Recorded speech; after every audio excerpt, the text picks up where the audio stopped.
যে সমস্ত শিক্ষার্থী মাধ্যমিক বা উচ্চ মাধ্যমিকে ফেল করেছো তাদের জন্য আজকের ভিডিওটি ভীষণভাবে গুরুত্বপূর্ণ। তার কারণ শুধুমাত্র ফেল করা বিষয়ে বা বিষয়গুলিতে পুনরায় তুমি পরীক্ষা দিয়ে খুব সহজে অল্প সময়ে মাধ্যমিক বা উচ্চ মাধ্যমিক পাস করার সুবর্ণ সুযোগ নিয়ে আজকে আমি আলোচনা করব। আমি তোমাদের সঙ্গে রয়েছি গোপাল স্যার। তোমরা সাধারণত প্রত্যেক শিক্ষার্থী তোমরা রেগুলার বোর্ড থেকে মাধ্যমিক বা উচ্চ মাধ্যমিক পরীক্ষা দিয়েছো।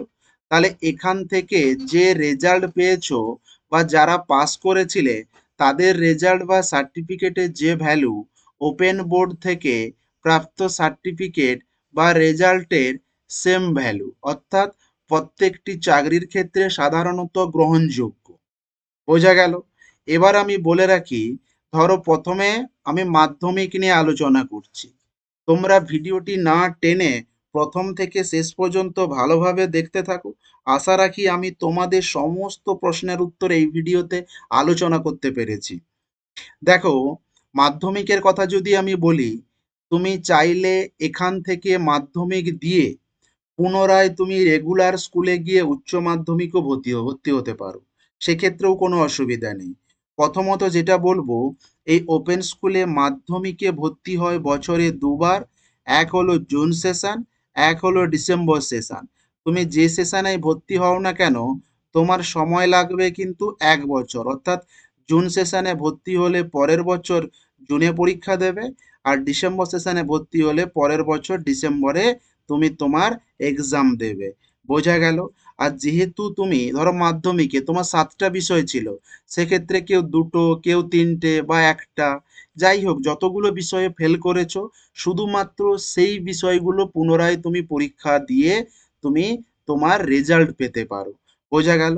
যেটিকে মূলত বলা হয় ক্রেডিট ট্রান্সফার, অর্থাৎ শুধুমাত্র ফেল করা বিষয়গুলোতে পুনরায় এক্সাম দিয়ে পাস করার সুযোগ। বোঝা গেল? এক্ষেত্রে কিন্তু কি কি ডকুমেন্ট প্রয়োজন?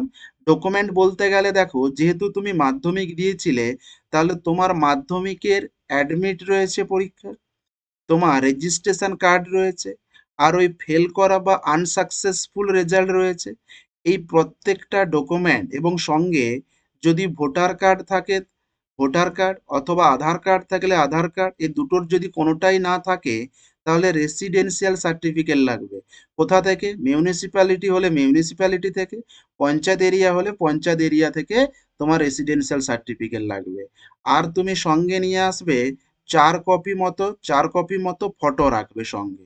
4 কপি মতো ফটো এবং ক্যান্ডিডেটের সিগনেচার প্রয়োজন, অর্থাৎ ভর্তির ক্ষেত্রে ক্যান্ডিডেট নিজে উপস্থিত থাকলে অধিক সুবিধাজনক।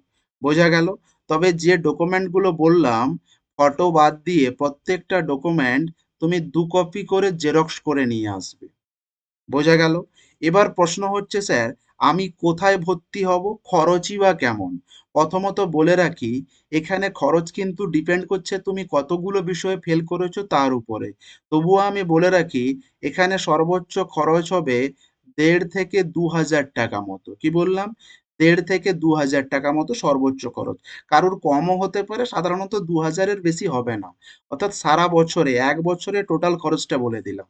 এর মধ্যে তুমি যে বিষয়গুলো ফেল করেছো সেই বিষয়গুলো স্টাডি ম্যাটেরিয়ালও পেতে পারো সম্পূর্ণ ফ্রিতে, তার জন্যও কোনো এক্সট্রা চার্জ নেওয়া হয় না বা দিতে হয় না। স্টাডি ম্যাটেরিয়াল বলতে বইপত্র। ক্লিয়ার?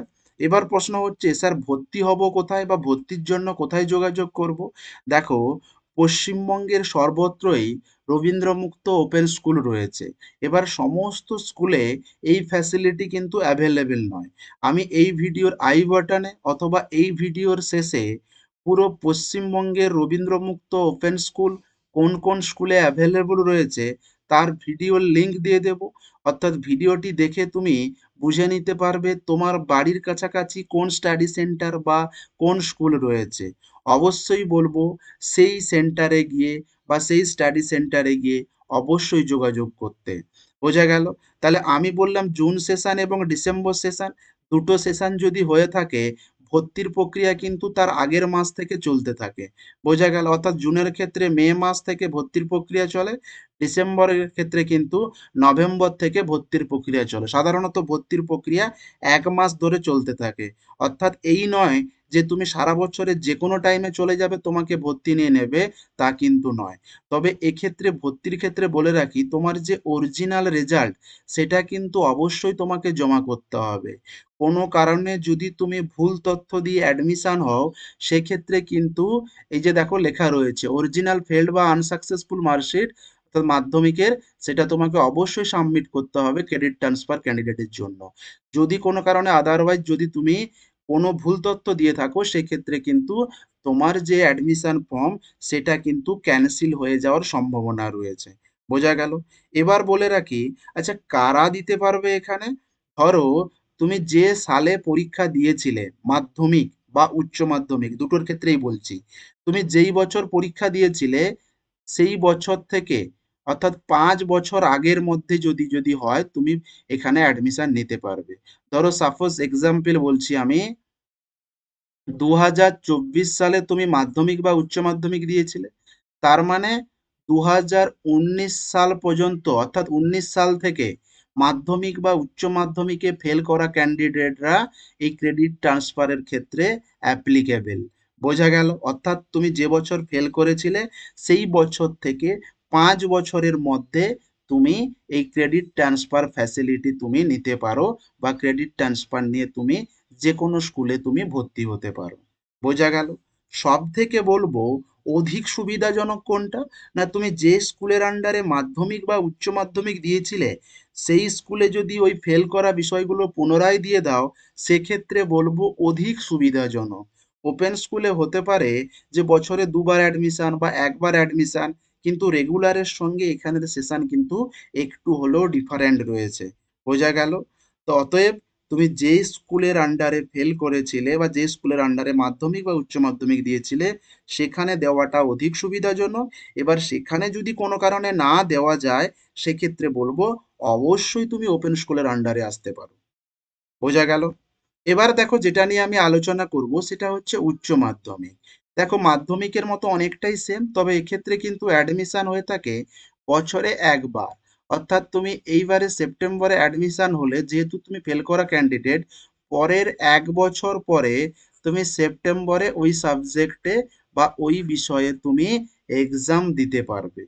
বোঝা গেল? যে বিষয়গুলো তুমি ফেল করেছিলে আর যে বিষয়গুলো পাস করে রয়েছো, সেই নাম্বারগুলো তোমার যে নতুন যে রেজাল্ট হবে সেই নাম্বারের সঙ্গে অ্যাডজাস্ট হয়ে যাবে, অর্থাৎ সেই মার্কশিটে বসে যাবে। বোঝা গেল? তবে এক্ষেত্রে যদি সেপ্টেম্বরে সেশন শুরু হয়ে থাকে, ভর্তি কিন্তু তার আগে থেকে শুরু হয়ে থাকে। বোঝা গেল? অর্থাৎ আগস্ট থেকে শুরু হয়ে থাকে। বোঝা গেল? আগস্ট মাস বা হচ্ছে জুলাই নাগাদ, জুলাই আগস্টে সাধারণত অ্যাডমিশন প্রক্রিয়া চলে। 1 মাস ধরে অ্যাডমিশন প্রক্রিয়া চলতে থাকে। বোঝা গেল? দেখো এখানে লেখা রয়েছে, দেখো স্পষ্টই বলা রয়েছে, এটা আগের একটা নোটিশ, যে ক্রেডিট ট্রান্সফারের ক্ষেত্রে কিন্তু তোমাকে এক্ষেত্রেও অরিজিনাল মার্কশিট জমা দিতে হবে। তাহলে কি কি ডকুমেন্ট প্রয়োজন? তুমি যে এইচএসসি যে পরীক্ষা দিয়েছিলে অর্থাৎ ক্লাস 12 বা 12 ক্লাসের যে পরীক্ষা দিয়েছিলে, তার তোমার অ্যাডমিট কার্ড, তার রেজিস্ট্রেশন কার্ড, ফেল করা রেজাল্ট, এবং তোমার ভোটার কার্ড থাকলে ভোটার কার্ড, আধার কার্ড থাকলে আধার কার্ড, এই দুটোর কোনোটাই না থাকলে রেসিডেন্সিয়াল সার্টিফিকেট, কি বলেছি, মিউনিসিপ্যালিটি থেকে হলে মিউনিসিপ্যালিটি, পঞ্চায়েত এরিয়া থেকে হলে পঞ্চায়েত এরিয়া, আর ফটো 4 কপি এবং ক্যান্ডিডেটের সিগনেচার। অর্থাৎ ভর্তির ক্ষেত্রে ভর্তির দিন ক্যান্ডিডেট উপস্থিত থাকলে অধিক সুবিধাজনক। বোঝা গেছে? এবার বলে রাখি, এখান থেকে তুমি যদি এইচএস দাও, এখান থেকে ফাইনাল যে রেজাল্ট এবং যে পাস সার্টিফিকেট পেলে, এই রেজাল্ট এবং পাস সার্টিফিকেট নিয়ে তুমি যদি চাও কোনো রেগুলার কলেজে গিয়ে তুমি ভর্তি হবে, তাহলে সেক্ষেত্রে তুমি ভর্তি হতে পারো, কোনো অসুবিধা নেই। বোঝা গেল? এছাড়াও যেটা হচ্ছে এনআইওএস, এটা কিন্তু একটা সেন্ট্রাল ওপেন বোর্ড। কি বললাম? এনআইওএস হলো একটি সেন্ট্রাল ওপেন বোর্ড।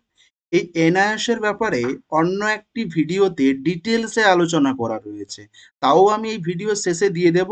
যদি কেউ না দেখে থাকো অবশ্যই দেখে নেবে। ক্লিয়ার? এখান থেকেও মাধ্যমিক ও উচ্চ মাধ্যমিক দিতে পারো। কারা? জেনারেলি তুমি দিতে পারো, নতুবা তুমি যে বিষয়ে ফেল করেছো মাধ্যমিক বা উচ্চ মাধ্যমিক সেই বিষয়গুলিরও পরীক্ষা তুমি দিতে পারো। এক্ষেত্রে কিন্তু সময় লাগবে মাত্র 3 মাস, যদি তুমি অন ডিমান্ডে ভর্তি হও। যদি তুমি অন ডিমান্ডে ভর্তি হও, তবে এক্ষেত্রে একটা এক্সট্রা ফ্যাসিলিটি রয়েছে, তুমি বাংলা মাধ্যমে পরীক্ষা দিতে পারো, ইংরেজি মাধ্যমেও দিতে পারো। তবে রবীন্দ্র মুক্ত ওপেন স্কুলে শুধুমাত্র বাংলা মাধ্যমে পরীক্ষা দেওয়া যায়। মনে রাখবে, শুধুমাত্র বাংলা মাধ্যমে পরীক্ষা দেওয়া যায়।